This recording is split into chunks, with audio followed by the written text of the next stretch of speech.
as you can see, for this little bit here, we've already pulled in the first net almost, but it's just a case of laning it all off. So you do the whole lake, you don't miss any bits. If you miss one little bit, and people will go, well, it could have been £10,000 worth of fish in that gap, so you have to do all the lake. Unless it's bigger than 7 or 8 acres, if you only got a day. Apart from that, you should be able to do the whole lake in a day. Otherwise, what you plan at? But yeah, this first sweep's nearly in. Traditionally on here, we normally catch more fish as you go further up the lake because it's more intricate up there and there's more places for the fish to hide. So normally we don't catch as many in these bottom sweeps. But we're after tinies, and that is the main focus. But like I said, we've already netted this section here. That's all this net is. It's basically from the stop net into here and round. And pull this in, and then while the boys start the other net, I'll then reshoot this 100, the other side of this net, and just do a section in there and do a section. So you're constantly moving. Like I say, we've got the means and the facilities to obviously take out massive chunks, but these lakes often net a lot better when you take it bit at a time and do small bits. Certainly moving up. Islands are always a pain. For netting I'm on about, obviously they're nice for features and stuff, but it's the gradients that come off them depend how well it will net round them. But at least a little bit of sunshine now. Also, what we're noticing over the last 3 or 4 months, it's a sheer amount of, well, actually it snowed yesterday, the sheer amount of rainfall has caused an awful lot of problems for many people all over the country. This lake's good, it's got this concrete pathway around it. You know, this is a club water, remember, and as a club water, it's brilliant. It's all neat and tidy, the swims are all good, the water level's nice and high, nice and concrete, so your more senior members can get access all the way around. They've done a lot of tree work, opened it right up, and they've got plenty of cover in all the reeds and bits and pieces, and they're going to do some planting, more planting up around there for iris, so it's all good. And the fishing's a bit hard, and that is for a number of reasons. There's loads of fish in here, it really is, and last year we took a load of tinies out, which unfortunately have to get disposed of in this particular lake. Everyone asks us what we do with them, we never take them away. Sometimes fish dealers will come and take them away, or the club will arrange something, but we have to do everything within all of the legislation. So these are getting collected tomorrow, so we're just trying to catch small fish. If we were trying to catch carp, I'd say, well, do as much as you can to drain some water off it, and then we'll lane it and electrofish and net and electrofish and net and electrofish. It's much more labour intensive, but like I say, when you're just trying to catch little ones, this is by far the best method, using seine nets. If the reeds were really, really dense and the fish were in them, you'd go, okay, well, you'd go up and down electrofish and you'd peel a few off and you'd keep catching them, but then I'd say, well, look, come on guys, if you can get the water down. It's hard because everywhere's high at the moment, so it makes it very difficult. But yeah, what everyone's noticing mainly is the fluctuations. Like, we had 3 beautiful days of sun.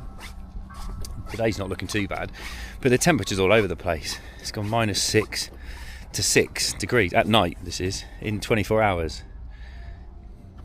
And so that's weird, you know. And Ben's doing loads of good footage at the moment, keeping on his YouTube channel, because he's doing an awful lot of stuff where he's putting different baits out, live baits, maggots and worms and stuff, on spots, and showing the difference the temperature makes and the oxygen levels, which is really good information for your fishing, certainly, but it makes you start to realise that you can have a lot of fish in a lake and they're not all going to be feeding all the time, especially in the winter. But whenever you do stuff like this, people are always saying, well, the fishing's not great, we need more fish.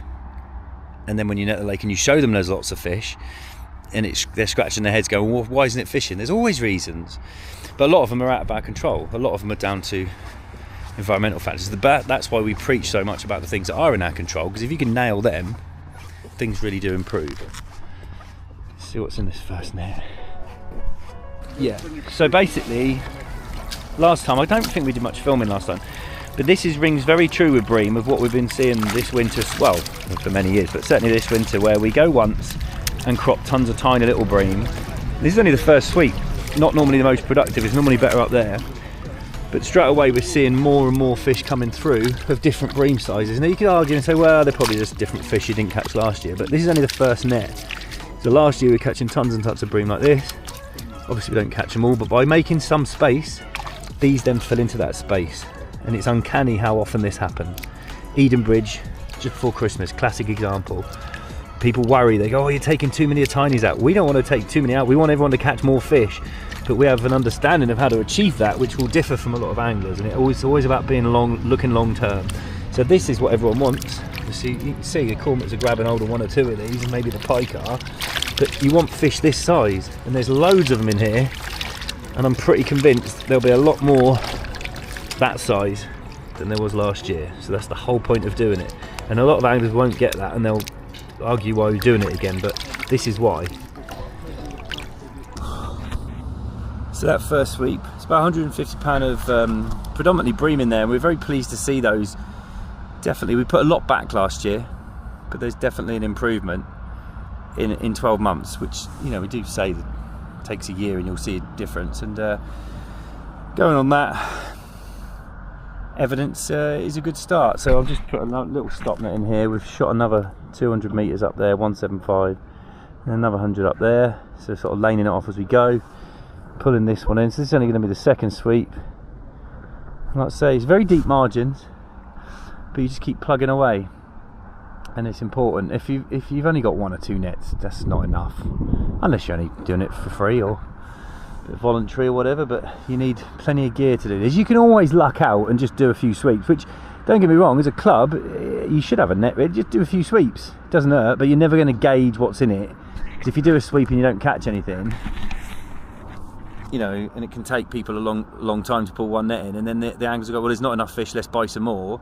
And if you do one corner and you catch a load of fish, you might have caught all of them. It depends on the temperature, time of year, that sort of thing. But so by doing it as thoroughly as we can, and doing it like this, we don't catch all the fish, obviously, but we'll catch a decent amount if you don't hit snags and bits and pieces like that. So I think that, you know, doing it in the most thorough way you possibly can, it's not just about achieving one thing. You're basically trying to show the club or the owner exactly what's going on, so you can make decisions based on your findings from that day. So it's current and factual information. That's what's important, not just going on what the anglers catch. Because if you listen to the anglers on here, there'd be no fish in it. They'd go, oh no, it's been fishing pretty crap, which we understand that, but it's not because the fish aren't here, and that's really important to understand that. But it's a lovely lake, and it's improving all the time. As with all clubs, you know, there's always a bit disparity between the clubs on decision making, but that holds up pretty much every single angling club in the country. Very few. I say that now as you know, as times are moving on and the internet's more available and people are just changing, you know, there are clubs that are all singing from the same page, which is brilliant, and that's what you want, really. Because when you go to private fisheries or lakes that you're left with on your own devices, oh, everything's a doddle. Things change, things happen real quick, and you get results real quick, and they're sustainable, and you can put plans in place because you're only dealing with a small amount of people. When you're dealing with a committee or a club or a society or anything like that, it's just, you know, it can be very frustrating for us and for the clubs. But there we are. This is all looking good so far. Second sweep, still down this end, and like I say, it's a lot more than last year down these ends, but it could just be the weather. Nice. Loads and loads of bream. And bearing in mind, like everywhere around here, the cormorants are rife, and it's easy just to naysay and blame everything. But when you've got tons of fish, and like I say, it's deep, it's up to their waist, and it's just solid with bream. And hybrids, yeah, some nice hybrids. It's nice to see. It's certainly coming through. There's a lot of improvements in what we caught last time on these sweeps. A lot of fish there. Still good. We've got some beautiful roach. Really lovely fish in the lake. I love it when they're so big that the scales even look big, but yeah, we love a big roach. Won't be the only one by any means, but lots of silvers. Lots of silvers. Fishing's been hard apparently, but the fish are here.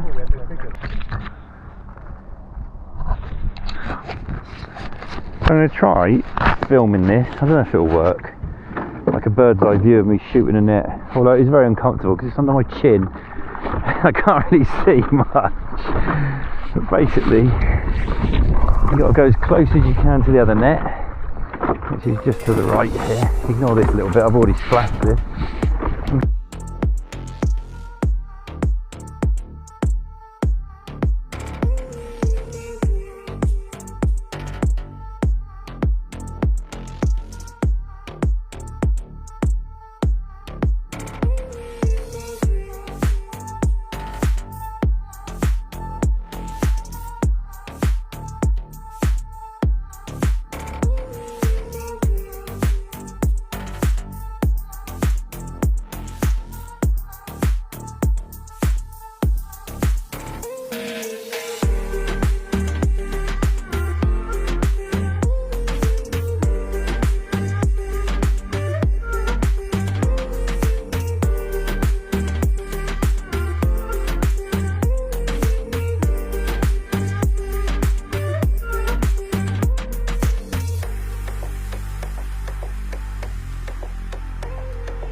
But yeah, that's the key. You're trying to get to the end, at the end of the net. That means you've used the maximum amount of net in that particular sweep.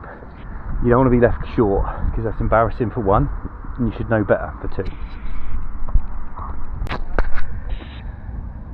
As you can see the island here, so instead of just pulling it around it, because it's wrapped around it pretty much, I know I shot it out here so it's folded back, but it's not in all this crap. Now I've seen people in the past and they'll just try and pull it from over there, and it will pull from over there, don't get me wrong.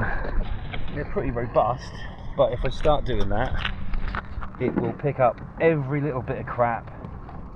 And these islands are very friendly, as you can see.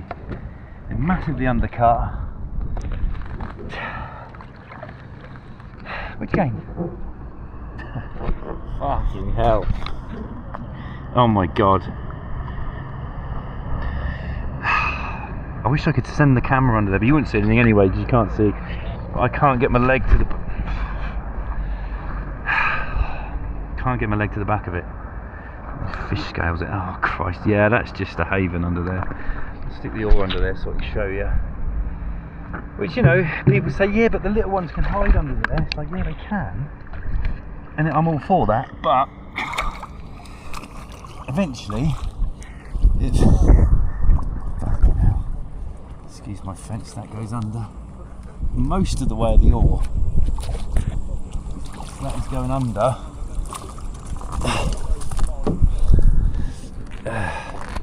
That much. From my hand to the end of the oar, that's how much space is under there. So from there to there, all the way, and I can get my leg further back, and there will be obviously be fish under there. Can we get them all out? No, of course not. But we can get a few out, and that's the other reason why we always say, look, be quite harsh when you're grading, because there's so many places you ain't going to catch all the fish from. So it's important when you do catch them not to have a hissy fit. Not this club, but we get some clubs and they'll all argue amongst themselves. We can't catch them, don't take them all out. Well, I'm sorry, but we're identifying issues, and there's a lot of clubs which are great, and they've got young people and they get in the water and, okay, you can pull this. Oh, you are. And yeah. But we, you know, when we say, oh, we know how well it's going every day. When you're in the water, you know if it's going brilliantly, you know what percentage you're likely to catch. If you can do stuff like this, get out, identify these sort of problems. I say problems, issues. Would I rectify it? Hell yeah. If I owned it, if I as a club, if I was on the committee, well, committees are a nightmare. But if I owned it, I would do whatever means necessary to drain 4 foot of water off it 1 year. Whether that, and I'd do it before this housing estate really got going, because not nice. I would, even if it was in the summer, I'd write off a year's fishing, whatever I had to do, and I'd start off in that top one, and I'd do this pretty much any lake. Get the water out. People say I can't drain it. You can. What they mean is I can't afford to miss the month's fishing or whatever.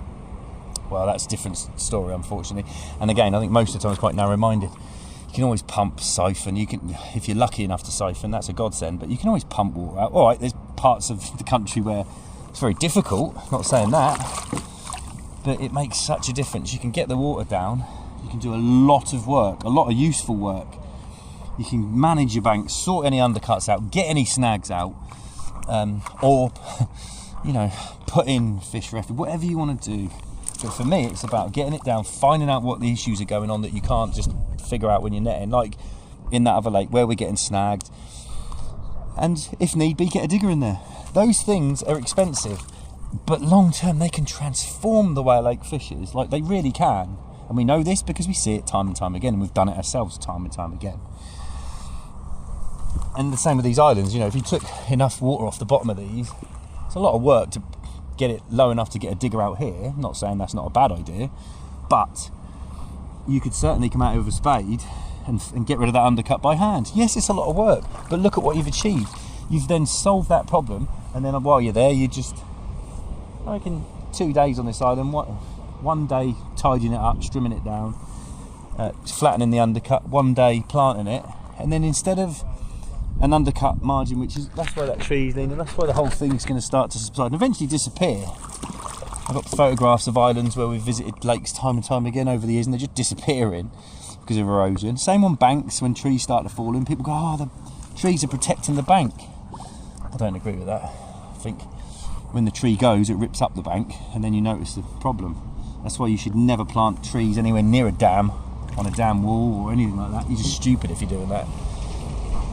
It's like that canal that collapsed the other day. They said, oh, it's because there's no trees keeping it together. Well, I bet it was trees that caused it to go down. But obviously the flow of water is what will get blamed, but it's all these things we see day to day anyway. And you know, we send you these videos from doing the actual job, not sat in a classroom. Well, I'd quite like to be sat indoors at the moment.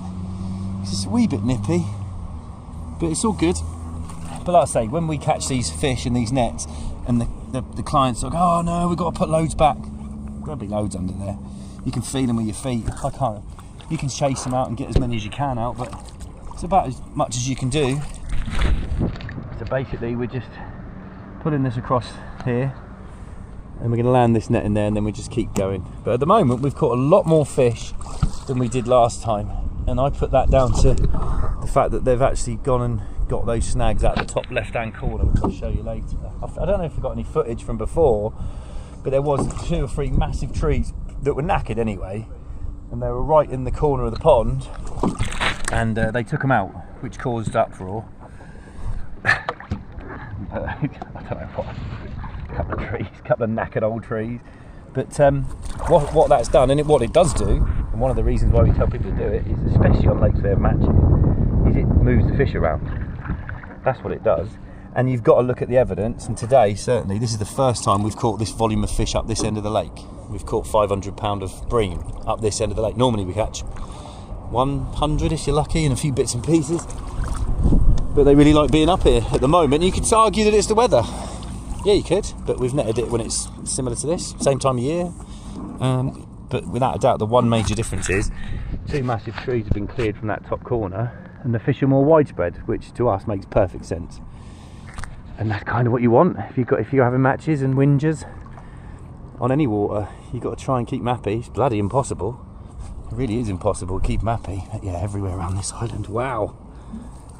I'll do it again just to show you. There's the oarlet.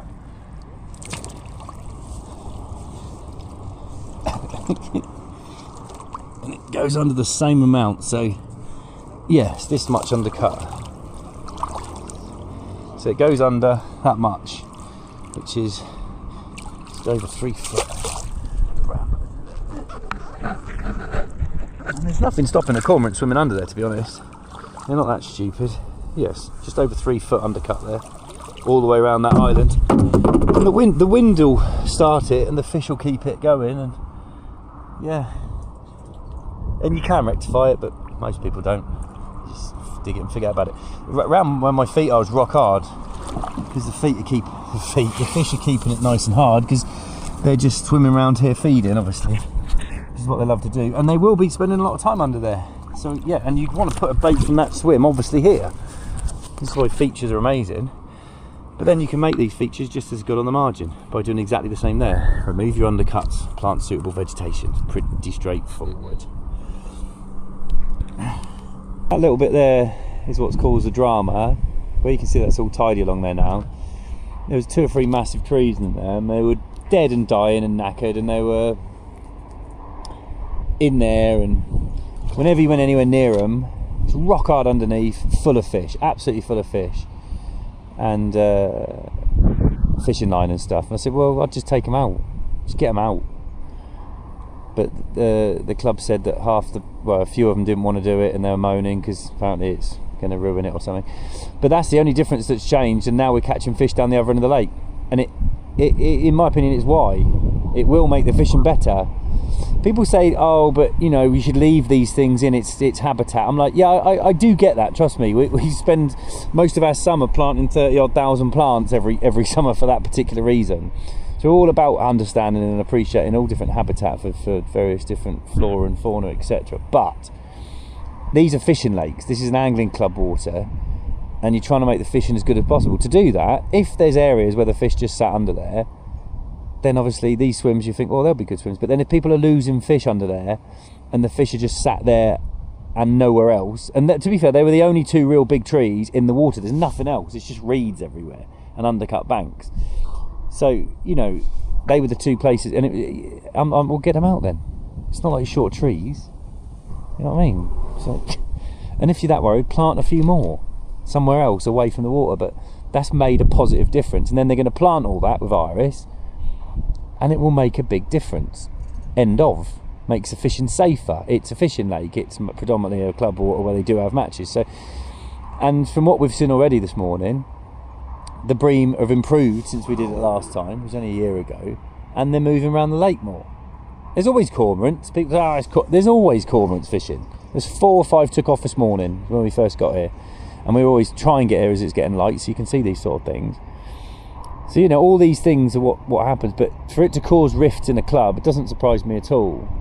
Because I think someone said, oh, but there used to be a tunnel under here, and people are worried. I don't know where it is, but I guess it's under there. And well, we might destroy it. It's like, well, sorry, but you got this massive pile of spoil here. You can just, I mean, I'd go through and tidy all that up, because to put a fence in, I'd go through there, tidy it all up, get rid of all the dead stuff, make a sensible base for the fence all the way around there, put the fence in, and then sympathetically replant things like dogwoods, and obviously your margin's the most important thing, but it's all doable. But we're always thinking and looking long term. And the club have done a great job. You know, it's a good lake. There's loads of fish in here. There is. No matter how bad it fishes, there's loads of fish in here. And it's good. There's progress being made all the time. But it's when there's that sort of arguments between the club, and you just think, come on, guys, look. And it's just, it's not this specific club. It's every club and everything. And they always just get mardy. But then when one person's left to make decisions and it's all on them, I'd rather be in that position and go, yeah, I'll take, it's all the responsibilities on me, because then you can go, right, okay, do that then. And that's when you get results quick. But when it's left to, it's always frustrating, and you never want anyone to fall out, and it's never anything personal ever. But, you know, there's another sweep. Obviously lots of little sweeps, so this is just one, but there's another 400, 500 pound of big bream and carp in here. Very deep down there. Lots of fish. Lots of fish. We'll count them. Lots and lots of bream. The fish are here. There's lots of them. Multiple sweeps. There's lots and lots and lots of fish. And the general condition is good. You can improve the fishing, but you can't improve the angling, if you know what I mean. You can improve the quality of the fish and the amount of fish. We're trying to get the anglers to catch them, different story, but it will be better. Keep plugging away on all these issues we keep talking about. There's plenty of fish, lots and lots and lots of bream. Good. So it's 2:30 now. Every sweep we've caught lots of bream, and a lot of decent carp as well. But yeah, there was another 150 pound in that little section behind that island. So now we've just got this one to do and 2 sweeps up there. We've got about, I don't know, 150 odd pound weight of fish in the pen, small ones. But yeah, it's good. It's good. Lots of fish. And I'm convinced we've caught more because they took them trees out of that corner and pushed them round. I'm absolutely convinced of that.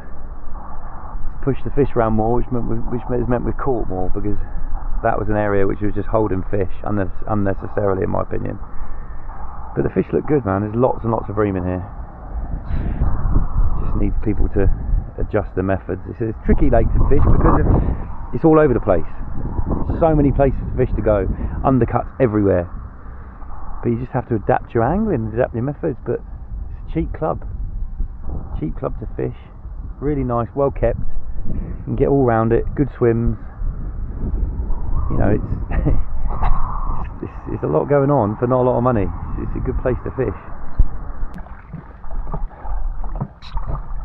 Last week of the day, and yet again stacks more quality silvers. Honestly, really amazed by the amount of bream we caught today. Every sweep, loads and loads and loads and loads and loads of bream. Some lovely hybrids, actually quite a few tench, decent amounts of carp, lovely hybrids, but shared loads of bream of all sizes. These are just small, to be fair. We've caught loads of big ones. Caught over 1,500 pound of fish today. In total we've done 8. I think we can't decide whether it's 9 or 10 sweeps. So we haven't stopped, but it's great. Loads and loads of fish. Fish are looking good. So, final sweep done. A long day. First day back at school is always tough, especially when you've been having flu. Moaning again. I think it's 49 this year. I'm starting moaning more. Oh, I hate people that moan. But caught a lot of fish today. Upwards of 1,500 pounds weight in total. We've been keeping a log of what's been going on. And like I say, we're not trying to catch carp doing this. We're trying to catch silvers. We've caught in total 40, 50, included. Well, getting on 50 good carp, but then plus hybrids, bits and pieces. I'm so glad the club took the couple of trees out down there, because it has pushed the fish around. I think there's no doubt about that. You can just tell, which is a good thing on a fishing lake. Yeah, it's important. There was talk, they were saying that they did have some bream on order. You know, we don't tell clubs what to do, we just give them advice based on facts that we find during the day. And personally, we've caught £1,000 weight of bream today, without a doubt. That's factually what we've caught today, and we haven't caught all the fish. It's deep, it's up and down, margins are deep, it's undercut pretty much everywhere. You know, we're using the right gear. We've done probably 10 sweeps, we haven't stopped, but we haven't caught all the fish by any stretch. Tomorrow will be the same. Tomorrow, that lake's even harder to net than this one. But persistence and just keep going has paid off. It's gone really well. The fish are looking good. The pike look good. Some really nice doubles in here now, and I'm sure they'll keep getting better. There was a nice tench. So everything is positive. I wouldn't put any more fish in. I mean, if you're going to spend any money, 2-3 grand on anything, I'd spend it on a little digger, a bit more food. The trouble is, because it's fished quite hard, and some of the anglers will be saying, well, yeah, but it's not fishing, it's not fishing. You're building it up so it will, and you're looking for consistency, but at the moment, you're only just starting to scratch the surface, because you only just started to take those few snags out, only started to net it again in the last couple of years. So it's what we see time and time again. If you carry on doing this, you put in the lake and the stock first, as opposed to trying to please every angler, you get results. And we know that. It's getting dark, people have got their headlights on. We know that because we work at lots and lots and lots of venues, that's exactly what happens. Do what's best for the lake and the fish. Make the fish happy, make the lake perform, improve the water quality. If they are priorities, then long term your fishing will improve. It just does. That's just what happens, honestly. And I do keep repeating myself, even more so as I get older, but this is what we find. And this isn't a commercial, this is a very cheap club water. It's very well kept. And they said, you know, the fishing can be hard, but again, how many people are fishing it? I just don't understand why the fishing's hard when, yeah, well, I can do. If I was that bothered and I wanted to come fishing down here a lot, I'd have an oxygen meter and I'd go, oh, maybe the oxygen's low, which I don't think it would be in here, to be honest. It's a decent lake with a decent stock. End of. And if the club carry on doing what they're doing, I've got a bad feeling they're probably going to put some more fish in, which I really think is a waste of money. I really do. But it is what it is. It happens a lot, you know, these places. But as of January 2025, there's nothing wrong with the stock in here. Now we're just got nets everywhere. Packing all this up. We're staying at Matt's place tonight because it's only a mile away, and then we're back here tomorrow doing the other lake. But it's been good, and we're impressed. The fish look smart. 7:45, Tuesday morning, back at Lodden, and we're doing the other lake, and the only access is to put the boat in this lake and the nets in this lake, boat them across, and then chuck them over a bank, which is, you know, it's one of them. It is what it is. We have to do all the sorts of weird and wonderful things to get access to lakes. This lake is quite tricky to net. It's like an egg box. It's all over the show. Reeds, we're trying to catch tinies, and it's very, very deep in the margins, and it's full of reeds. And people say, oh, why don't you electrofish? And I've said it before, it's so labour intensive. Yeah, we love electrofishing, and we'd happily spend all day doing it, but you don't catch loads of tinies doing it. You don't get me wrong, you do, but nowhere near as many as just trying to keep net in, basically. If they're tight in the reeds and you can't splash them out and you can't drain the water down even a little bit, then yeah, all right, you can electrofish if it's the only option and catch a few in the reeds and bits and pieces. But it's better for big fish. Bigger the fish, the easier they are to catch. But yeah, the first time we did it, we lucked out. We just chucked a net around a couple of bits of it.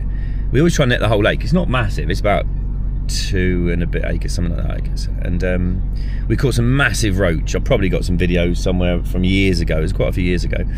Caught really big roach and pretty impressive roach, and a lot of bream, which we moved out of there into the lake behind me.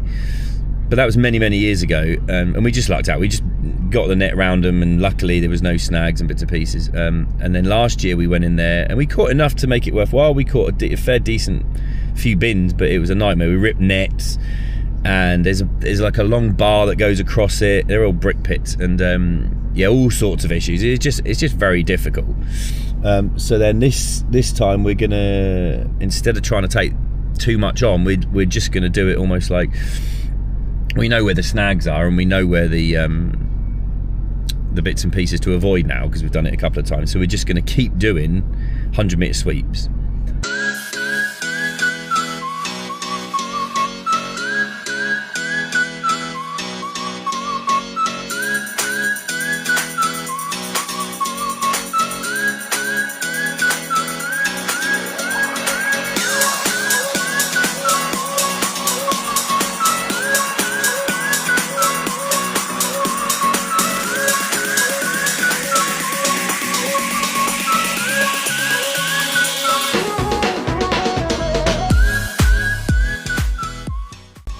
So we're very restricted. This is the most frustrating part of the job, when you're restricted.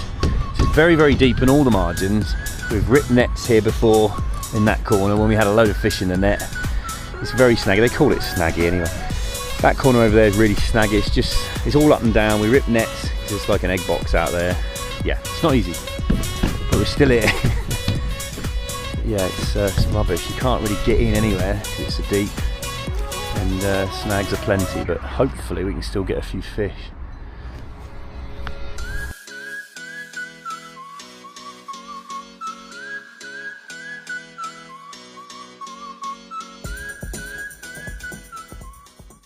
Something's really important as well. If you're fishing, if you lose tackle, please tell someone. Make a note of it if it's a club water, or put it on the Facebook group. Don't be scared and go, oh, because makes a difference, because it helps identify snags, especially when you're limited to where you can put nets. Lamprey section there, loads of rigs. I mean, you can argue, oh, it's good you're getting all these snags out. Well, it is, but it's part of the job. It's just frustrating when there's only parts of the lake you can net and it's just full of crap. But obviously it helps for the future getting these snags up. There's a big old bit of tree. I get asked a lot about nets and bits and pieces, and basically one of the rules of thumb is whenever you put a net away, it's got to go back into the bin, ready to shoot out again the next time. It's got to be clear of all debris, all sticks, all weed and all fish, scales, etc. So you just shake it, clean it off, then it's ready to disinfect in the bin. It's very easy to get disorganised, and if you're pulling nets in and everyone's in a hurry and you're just making a mess on the bank, it's no good. You've got to work efficiently, because multiple sweeps. So we did 9 sweeps on there yesterday, and it was getting dark when we finished, and we started just as it was getting light. So you've got to be organised and keep moving and be organised. Where you're going to land nets, okay, drag that into there, put stop net. You're on the go all the time, so the nets need to be all ready to go every single time. So they're put away clean, de-sticked, everything. Sometimes that takes a long time. Frustrating thing with lakes like this is we're very limited. We've tried to net the whole lake in the past, and the club know it's horrendously full of snags. Like these areas, we go, oh, it'd be lovely just pulling nets here, and there's little fish topping it. Yeah, it'd be great. We've already caught about 90 pound of fish already, so I'm happy with that. But the potential in here to feed this lake is huge. So I wouldn't be buying any fish. I'd be just capitalising on what's here. And yeah, all right, we can muck about, but it's getting snagged there now. Straight away, look. It's very frustrating, but that's what it is. So we think about things very different than fishermen. We'd go, I'd invest money in this to make it better as a lake, but to feed this, And yes, it means doing some work to it, but that's done forever then. But apart from that, from a fishing point of view, the swims are good. You know, it's nice. There's loads of carp in here. There's plenty of fish, but there are a lot of silvers, and it's just frustrating when you can't get them all out. I always want to catch all the fish all the time, and we do our utmost to do it. But we've tried in here doing massive sweeps, 200 here, 200, take the whole lake out, and yeah, silverfish topping over there. But you just can't. Sometimes you just have to say, right, well, we've tried our best. And unless you drop the water considerably, which is a bugger here, because you've got housing estate there, you can't, you know, we're indoors, there's not really a lot of places you can get rid of the water. Other things, potentially you could use a rake, even a Neptune rake, or, you know, on a winch, and just keep sending it out, at least, because we've taken quite a lot of bits of metal out from on this bar. There's always stuff you can do, but that would help, from an angling point of view, getting that stuff out of there, because people say, oh, they like it in there, but I'm not being funny, there's tons of place they can hide, all along those reeds there, they love it along there. And when we did catch them last year, we had a 60 or 70 big carp in the net, and it was going well, and we were like, this is great. There's loads of poles and crap in the margin over there. But then as soon as we tried to cut the leads and get it in, it just ripped the guts out of the net, ripped it in half, and then they just go and hide. So it's a real nightmare. And all it needs, a little bit of sympathetic planting now. You couldn't even see through there, the trees were horrendous. But it has moved the fish around, and the results of this netting have proved that. Loads of fish in both lakes, don't get me wrong, plenty of fish in both lakes. We're just trying to do the best so that every year moving forward they see results. But it seems to be working.